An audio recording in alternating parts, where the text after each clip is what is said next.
Good evening. I am Werner von Sage, one of the world's most revelatory documentarians and storytellers, and I want to share some footage I just discovered. As you will see, like an archaeologist in the desert, mining through the sands of time, I have stumbled upon the nexus of time itself. Obviously, we are all already aware of Palinode Productions and how in 2024, in a century long forgone, it revolutionized the very function and purpose of the internet, transforming its usage from pornography and cat videos to the philosophical formation of the masses. The internet here ceased to be a web of banality, but became a tapestry of profundity. It is here that we see the very fulcrum point of history itself, the transition from the modern age to the philosophical age. What, however, has remained undiscovered until now is Palinode's origin, its lost season. Here we discover this eclectic group of people before they were demigods, when they were nobodies. Sitting down to get some ideas out. Just talked to Danny last night about what to write, and we were kind of talking about how difficult it is for me to accept that the direction is to write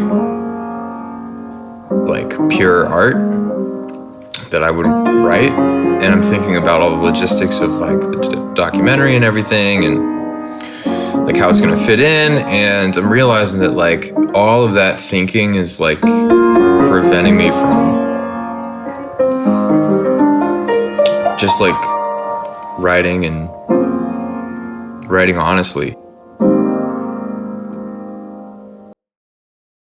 Absolutely, aporia is the start of theurgic virtue and all virtue, to be honest. It's the start of philosophy.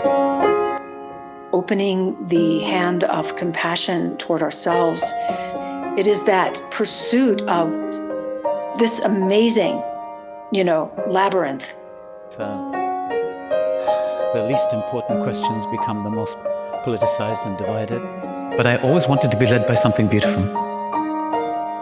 The way that you perceive the world is different. That means living philosophical every day. I'm aware of the power that ideas have, which is operate within a world of ideas. Often so much of life is felt. Thinking about your life and how it's impacting the people around you can only help you share those experiences.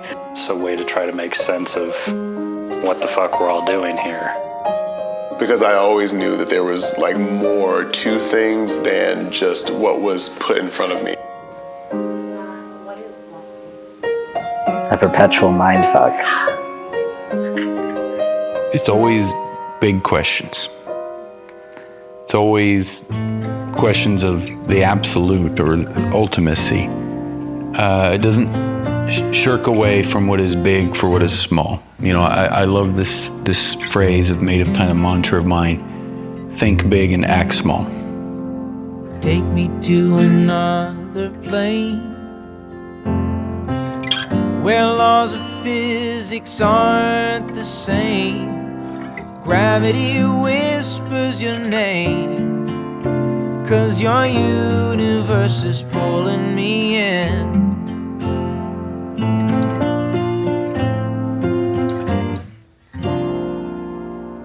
1 + 1 comes out to 3. Root of a squared plus b squared does not equal c. Time becomes infinity. Every proven theory turns into a question. String theory uses your strings. Schrodinger's cat's knocking over your things. Pendulums changing the swings, 'cause 'cause your universe is pulling me in.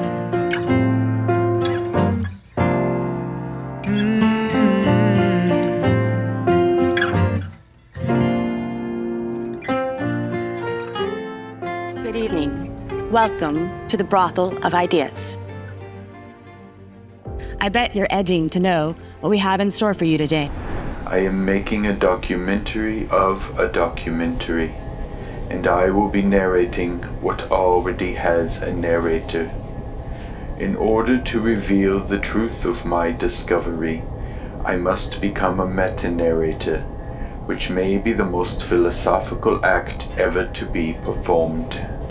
Let's cut directly to today's trick, unpacking the possibility that philosophy is not an academic discipline, not boring intellectual circle jerking, but rather a way of life.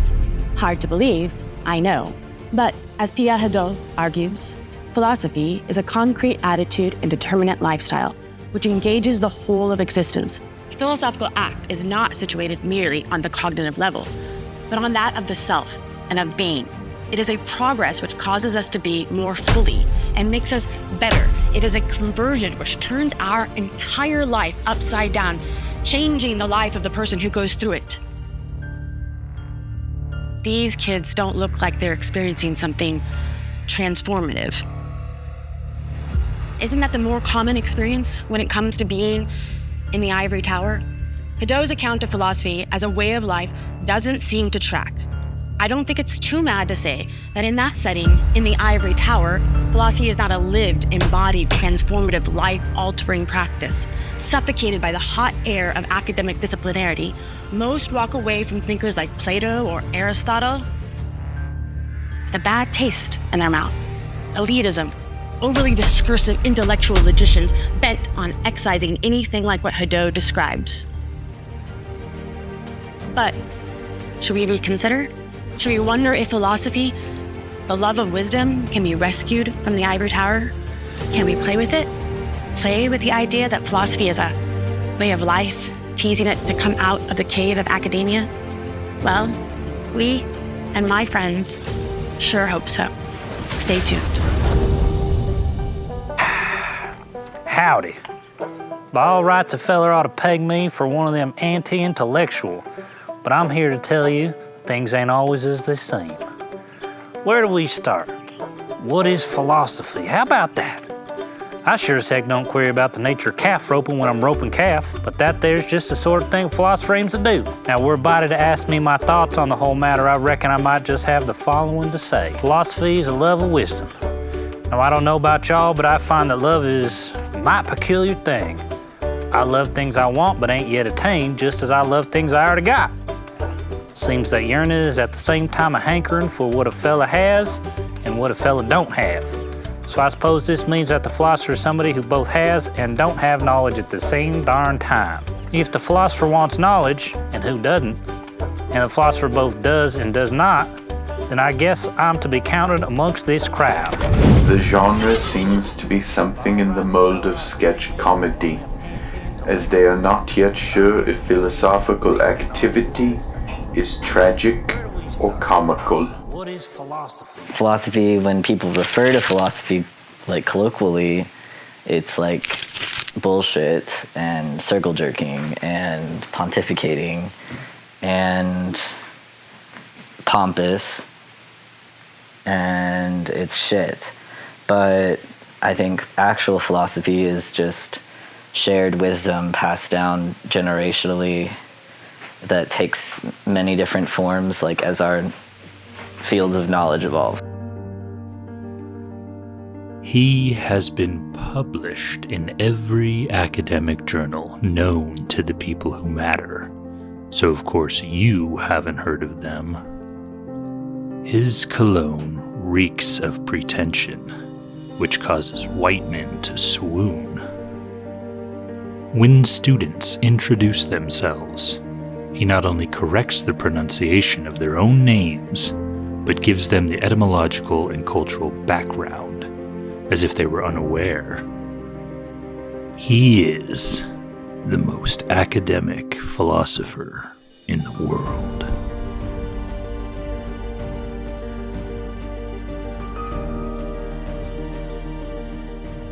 This footage is clearly from a bygone age, prior to the eradication of smoking.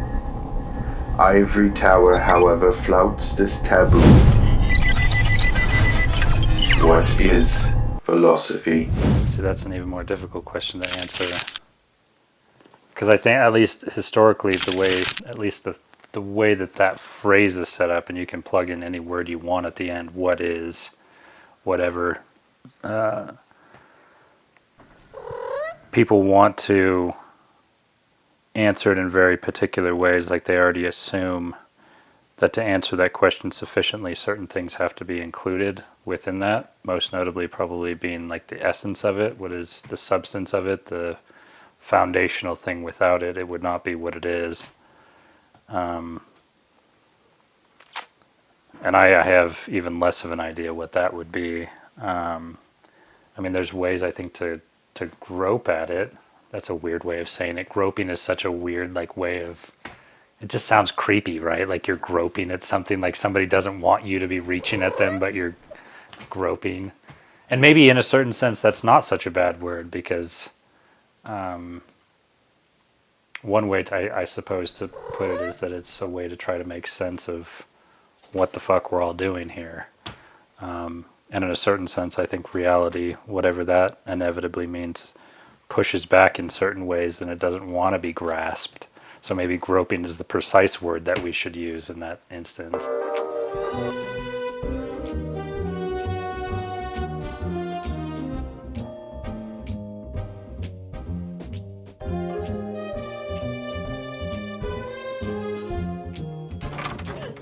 Oh, thank God you interspersed. Oh, philosophy has been stolen by the Ivory Tower. Look, Dollface, I think you're at the wrong place. I'm not in the business of pursuing useless discipline. Oh, but it's not useless. It's a way of life. They seem quite rightly to be convinced that philosophy is a way of life. Give me that file. The great irony of this is that they did not yet know how to live themselves, and yet it will be thanks to these great pioneers in philosophizing that we now exist in the philosophical age. Here then we see the death rattle of the modern age. Whether this is the end of history or the birth pains of a future bliss to dawn upon all of humanity, I will leave for you to decide. Philosophy should be a way of life, first and foremost. I mean, it's nice to know about all the theories, all the terminology, the lives of the philosophers, their works. It's all great. It's a very worthy study, but at the end of the day, you're going on to bed with yourself, and you need to be at peace with that person that you're going to bed, i.e. yourself, right? So for me, philosophy, I turn to philosophy not for some, weird fetish reason, because you have to read philosophy or whatnot. No, because I really wanted to become a eudemon, right? A demon. So and especially in the hardest times of my life, well, I wouldn't say my military service was the most hard time of my life. It was pretty rough, and not because of the shooting and the cleaning the toilets, that was alright. I actually missed that, but mostly because of my personal issues, which continued in later years, but I'm really thankful that happened, because all this struggle, this aporia as it were, because when you are in a state of aporia, it's a state of death. It's the nigredo of the alchemists. It's when something dies in you and something new is born. But this aporia actually led me to philosophy, and philosophy was the athanor, the philosophic furnace, the fire that actually boiled up all these dead elements inside of me and really regenerated me into giving me the solution. Aporia, typically translated as perplexity, literally means the lack of a way, the absence of the authentic way of life. Another great irony then is that we are witnessing a series of interviews from so-called experts, and yet these experts only know to admit aporia, to admit their own ignorance. They are experts without authority, experts unauthorized to speak. Or perhaps their expertise does not consist in providing answers, but in having taught the world how to ask better questions. My whole life revolved around Seinfeld. And so I want to imagine, what would a Seinfeld sketch look like? Jerry, you won't believe what I was doing yesterday. I was talking to my friend Plato, and we were talking about philosophy. What's the deal with philosophy? I'll tell you what the deal with philosophy is, Jerry. It lets you talk about everything. Kramer, you can't talk about everything. You can only talk about something. You see, that's where you'd be wrong, Jerry. It also lets us talk about nothing. You're telling me you're talking about something and nothing at the same time? That's a contradiction. You see, that's not a contradiction. It's only a contradiction if you talk about them at the same time. But I talk about them at different times. First, we talk about everything. Then we talk about nothing. That's kooky talk.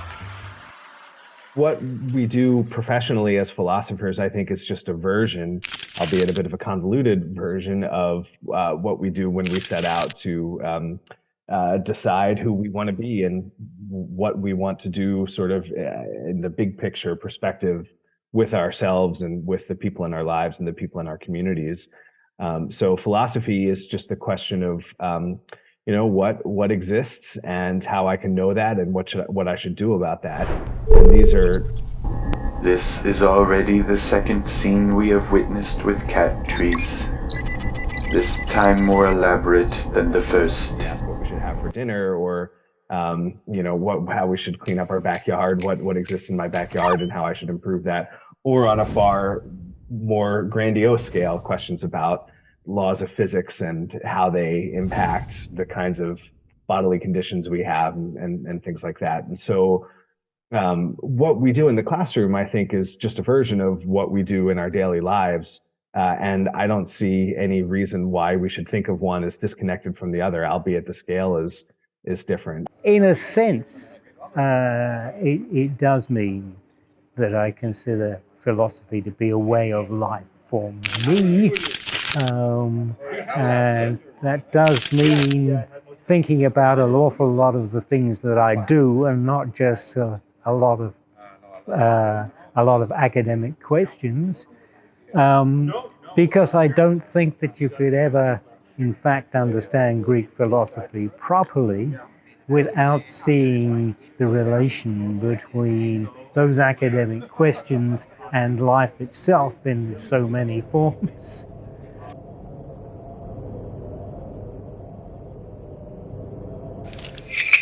Friends and countrymen, we are here today to consider the case of the people.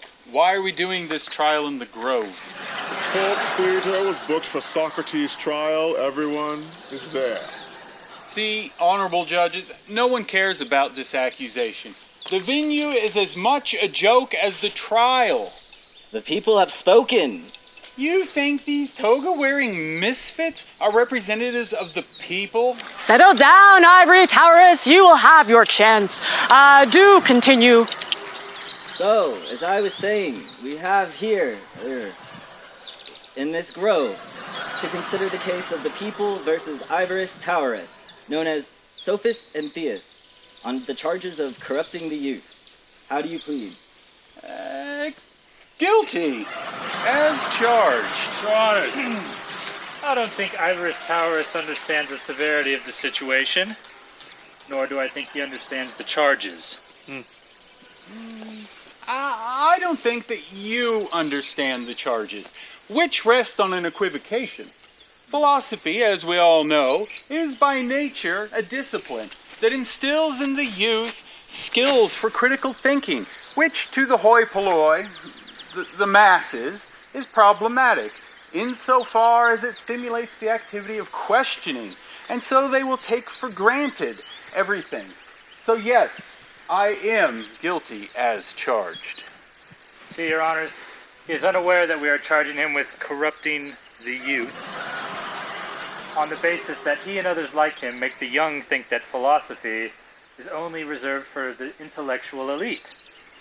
He corrupts the youth by keeping philosophy hostage and teaching as if it were a mere course of study versus a life devoted to pursuing wisdom. Well, if that is the case, I fail to see the problem. Philosophy is not meant for everyone. So, how do you plead? For the interest of curiosity, I will plead not guilty, so that each of you can have the pleasure of questioning me. I imagine that it shall be great fun for everyone involved. His arrogance is so Socratic. I think this is going to be a joke compared to the apology. Buddha P. What's the apology? That's the trial of Socrates, dear. Bradicles, taking place in the temple, remember? Oddly, he is also up for corrupting the youth. Are you all going to make me drink hemlock in a toga dress? What happened? I won't have it! Well, that's a philosophical way of life.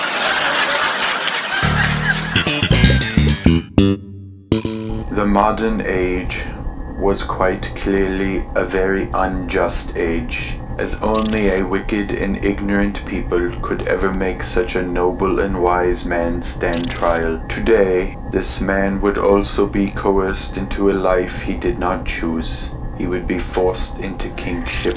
Today we finally know that it is better to be ruled by the wise and unwilling than by the willing but foolish.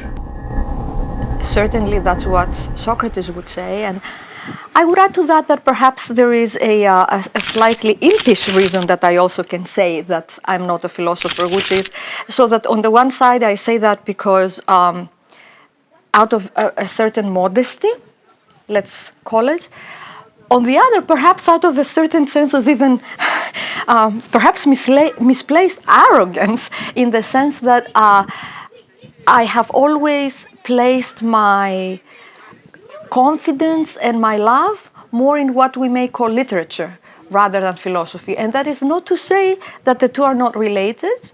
And certainly coming out of the Greek tradition, and personally having grown up in Greece, I've always learned that the distinction between philosophy and literature is to a certain degree academic, arbitrary, disciplinary, that in substance they are both very, very interrelated, and even when they have the quarrel between each other, as in Plato's Republic and in so many other places in Plato, it's about a certain healthy competition and ways in which the two of them can try to excel over each other and to reach for truth. But in some way, temperamentally, I would say, even though I tend to ask philosophical questions about literature, I tend to also think that literature gives certain answers that are elusive to philosophy. And I like those answers because they are both not systematic, but they are equally enduring, if more so, than the philosophical answers or aporias. Literature can give you an answer, even in the aporia. It can give you an answer that you can hang on from, and it can be both more therapeutic and equally enduring, as I said, and just absolutely fascinating.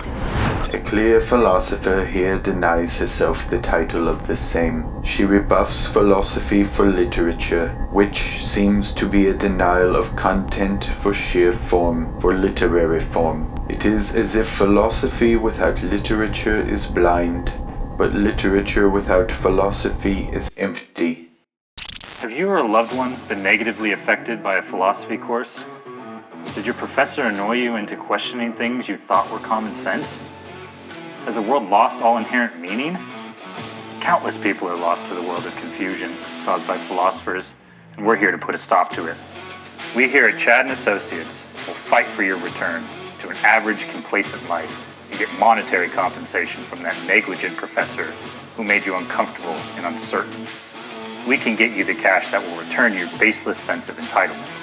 Call us now. Chad & Associates, don't think, just sue.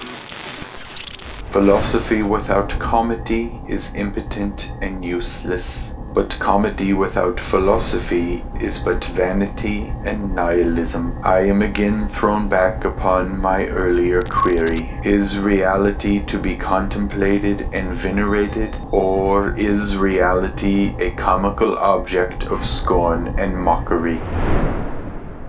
Yeah, no, exactly. I can't help thinking of W.E.B. Du Bois and Souls of Black Folk. And also the disillusionment that came after he wrote that, because he was expecting that civil rights would come almost immediately, and it didn't. And there, in The Souls of Black Folk, he talks about being able to walk and talk with the souls of the long dead, but they're living voices inside us. And so often in life, we're lonely. We feel, like with Empedocles, I wept and I wailed when I saw the unfamiliar shore. We were born into a particular body, which has all its own particular flaws. It's got to die, etc. Me in a boys' school in England, away in a boys' school in England, wanting to talk to girls but never knowing how to do it. Being open to the whole range of experience altogether. So in my early youth, I found that I was much happier in the library, on my own, so to speak, but reading the great classics, which spoke to me, that gave me, instead of the rigorous mononuclear, monolinear, monoracial England of my youth, they gave me a much wider range. So I loved the Russian pendulum at first. Reading Tolstoy and Dostoevsky when I was 13 or 14 gave me hope. And if I'd been able to read the Upanishads there, I wouldn't believe that I could read such things and that I hadn't been taught them. For me, something like the most important, or Plotinus or whatever. So those long dead voices are no longer dead. And when Socrates in the Crito, when he puts the laws, when he gives voices to the laws and the laws speak, it's the proper intersubjective way. Of course, we have to challenge the laws and everything about us. That's exactly what Plato says in the Phaedrus. We have to, with a divine interlocutor, with ourselves and with our human interlocutors, we have to challenge everything that we've been given. But that's the dialogue and the conversation that we are entrusted with, and the privilege to which the real privilege to which we've been given, which is not one particular gender, but is a range of different possibilities that we can actually inhabit in many, many different ways, so that we're open to those things. Process of transformation, that's living for me, and it's imbued the whole of my existence. There's a wonderful Russian joke that it's the collective farm. That they're taking a visit around the collective farm, and they say, there was a hole in the ground, and now look at it, it's a school, and there was a rubbish dump, and now it's a nursery. And 25 years ago, you see that man walking across there? He's the biggest idiot in the village. He was the biggest idiot in the village, and now he's the director of the collective farm. And when I look at someone like Socrates, and we revere Socrates, and when we look at ourselves and our own particular journeys, we know that we come from nothing, and that we're going to nothing. And that we're lucky to have what we've been given in like Marcus Aurelius in the first book of Meditations. And so I think the real privilege is the idea that we have been given these beautiful voices that live not only inside us, but resonate with those that we love, and that we can actually in some sort of way pass on to those that come after us, whom we also love, but in different ways, not exactly as we are right now, but in the great world of the spirit. In the level of body, we're separated. And body is kind of funny in a certain way. Bodies get in the way of bodies. And actually it's the same with conversation. When we don't have a mode of speaking, conversation becomes stilted and dead. But there's a kind of inner conversation, which is not just our own inner conversation, it's the inner conversation with people that we love, which is living, alive, and rejuvenating. And that never dies, I think. Here is an individual in whom there is clearly no divorce between philosophy and life. Palinode first had to grope through the basic questions of philosophy. This struggle was necessary for their final resolution, philosophy and life, philosophy and the anecdotal. I have watched this interview 13 times already just today, and I suggest that you rewatch it too. The depths of its profundity cannot be scaled. Plato also told me that philosophy is a way of life. This is a way of life I'm living right now. That's a way of life. That's a way of life. Everything's a way of life. Everything's a way of life, Jerry. Do you hear yourself? Who thinks I can talk about everything now? Kramer, you're nuts. Let me tell you one more thing, Jerry. It also lets you talk about dying. Everything, nothing, way of life, and philosophy is a practice at dying. I can't condone you engaging in activities that precipitate your own death. That's just because you think you know what dying is, Jerry. Oh, and you know. Well, I've only been to one session. I think that's what we're covering next time. I do believe in dialectic. I think in it, You have to, I think, always keep that in mind when you're reading Plato, that he said, I'm not going to tell you what the answer is. You need to work it out yourself. And I know my own self, and just working in software, that I don't know how many times I've figured out a very difficult problem by talking to someone else. But the talking was not in any way extraneous. It seemed I needed to voice the parameters of the problem, especially if I'm trying to come up with an algorithm that's really difficult. And then suddenly I'm explaining what the problem is, and bang, the solution comes popping into my head. And so I always think about that when reading anything about dialectic and Plato. But then it's this huge self-involvement. It's not some, again, extraneous or kind of rote thing. It's life. It becomes a part of your life, experience, and you're putting yourself into that, and you couldn't maybe reach those understandings of some particular philosophical problem unless you do that work.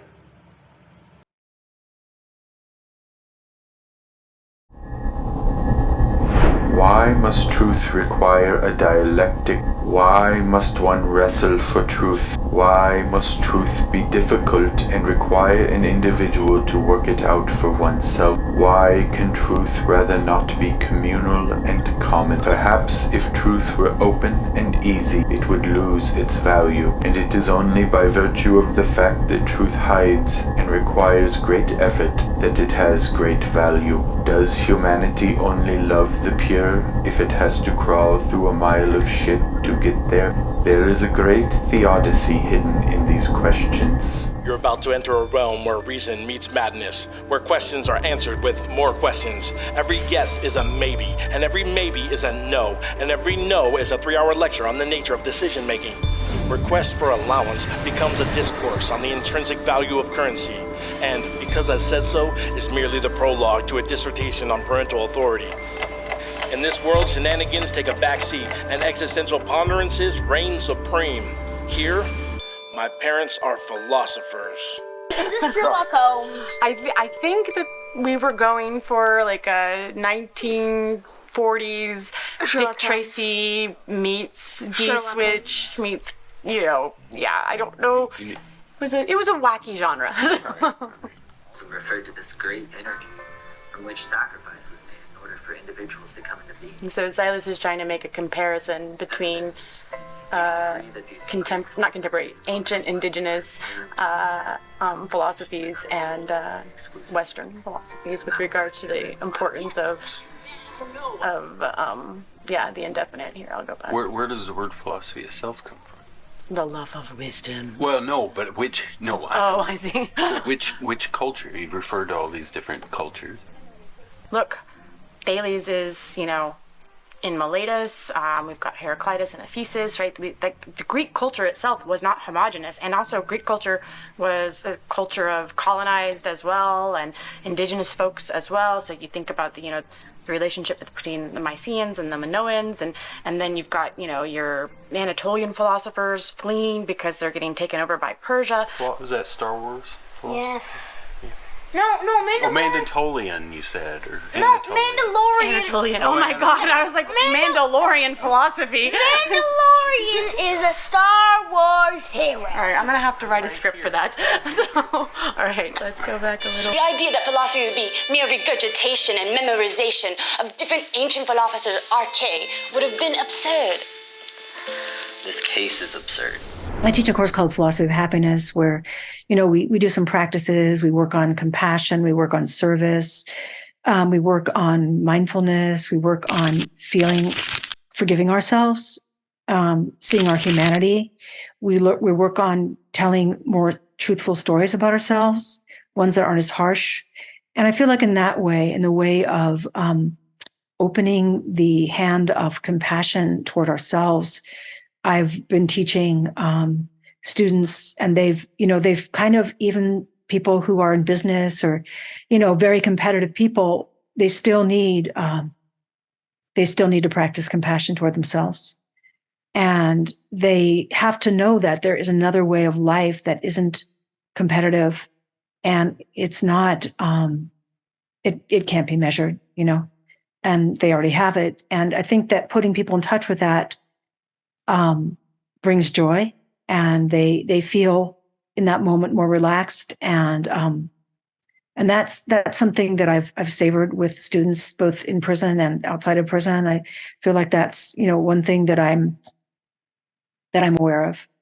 And and also I feel like teaching the magic of Plato, like to enter into Plato's world, his drama, his love affairs, his passion for Socrates, his transient world, his stable world, the visions he has. I mean, that for students is a breathtaking experience. They will never encounter another voice like that. They will never encounter a stranger being than Socrates and his weird utopia. I think that is a magical, transformative experience that, anybody can be brought into that world and feel the art of that. And that art is shocking. It's always new. You can't be bored by it. It has to strike a chord of resonance with you. Sometimes people despise Plato and Socrates, but they're curious, and it is that pursuit of how could this amazing, labyrinth, and how do I wind my way through it? I think that is something that all of us here experience and teach, and we can't explain it. It is something that we take up daily. Need a university degree to legitimize your knowledge? Want to get comfortable and major in a discipline? Want to look real sexy and cool? Then come on down to Descartes AutoNation Warehouse, where we can get you into a brand new, shiny, impractical degree in philosophy. You name the theory you want, and we'll empty it of practical import just for you. From ethical thought experiments like the infamous trolley problem. Hey, what are you doing? To the metaphysical paradoxes like Zeno's getting to the door is impossible baloney. Oh man, do we have the most useless, mind-numbing courses for you. You won't believe the deals on modern philosophy or enlightenment. Hell, our existentialism models are flying out the door with these insane prices. Only $65,000 a year after $20,000 down payment. These prices just simply can't be beat. So come on down to Descartes and take a spin in a degree that'll prove to everybody that you're the smartest man in town. It is important to beware of potential financial obligations as they arise, including but not limited to taxes, fees, and other hidden costs associated with housing and textbooks. Because like in a black household, is like you don't ask too many like whys. Like you don't get that, especially in like a black Southern household, you don't get like too many chances to be like, well, why do I have to do this, or like why is this the thing that's appropriate to do, or why did you say so, or et cetera, et cetera. And so I was never really good at accepting just because I said so as like an answer for things.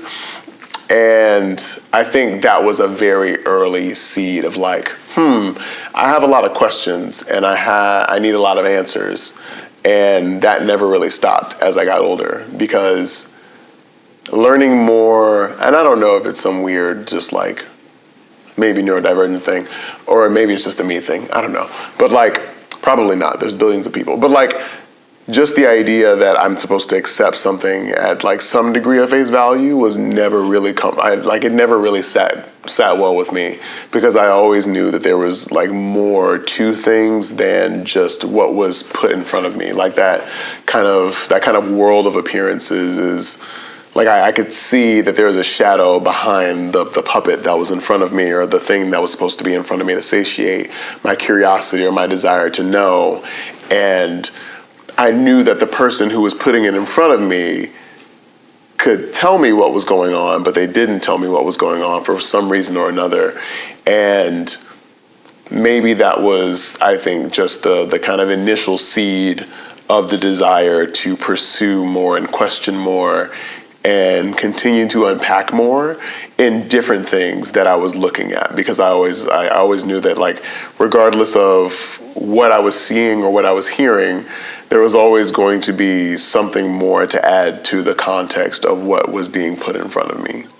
The interviewer poses questions, but is no dialogue partner. The interviewee embarks upon a great monologue, but only by means of their own self-reflection. Is this a great love, or is this great narcissism? The last act of an individual about to fall into the water and be suffocated by their own reflections. You all have a scene about Ivory Tower Jeopardy. Yeah. Okay.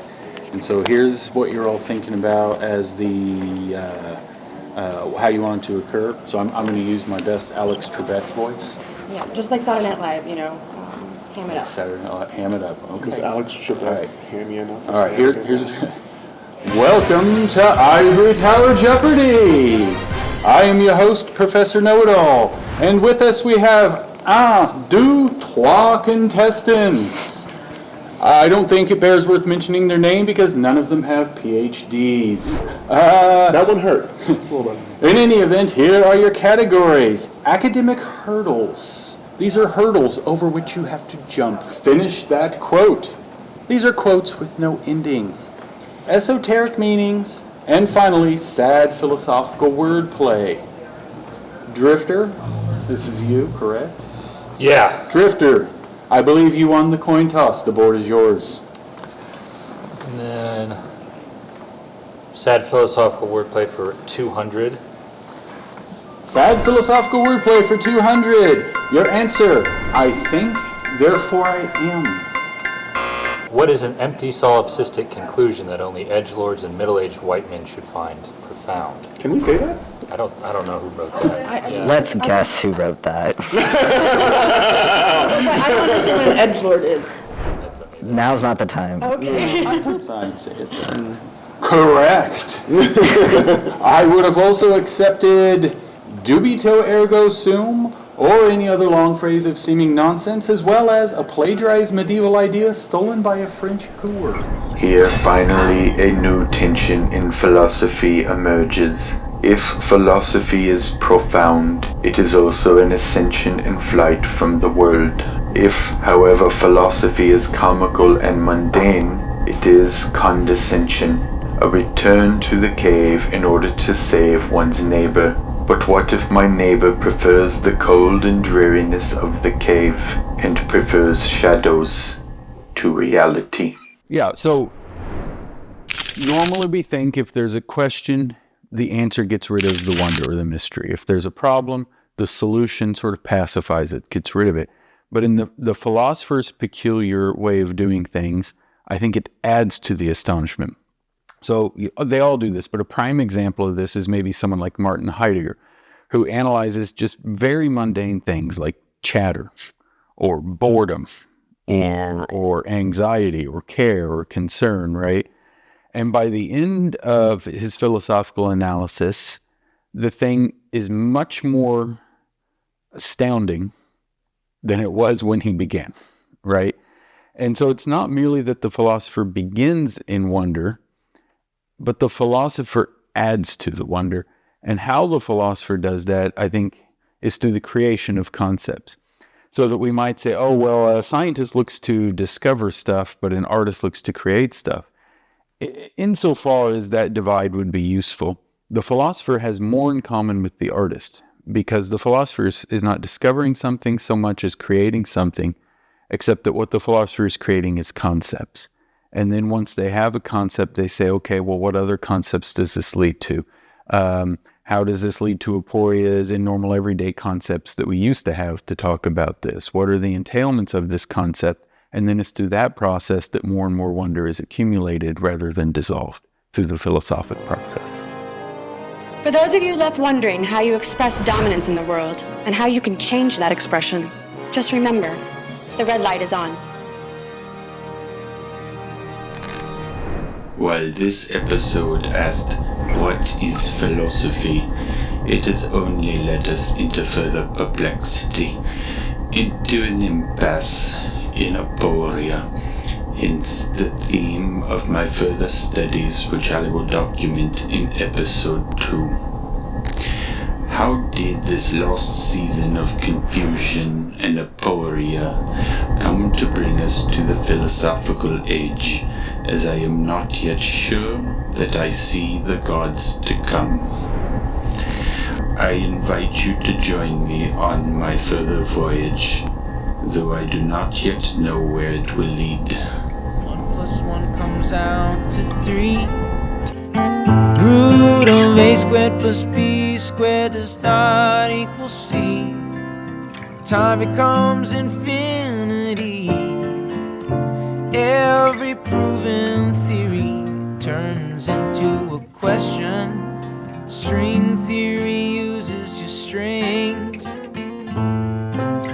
Schrodinger's cat's knocking over your things. Pendulums changing the swings. 'Cause your universe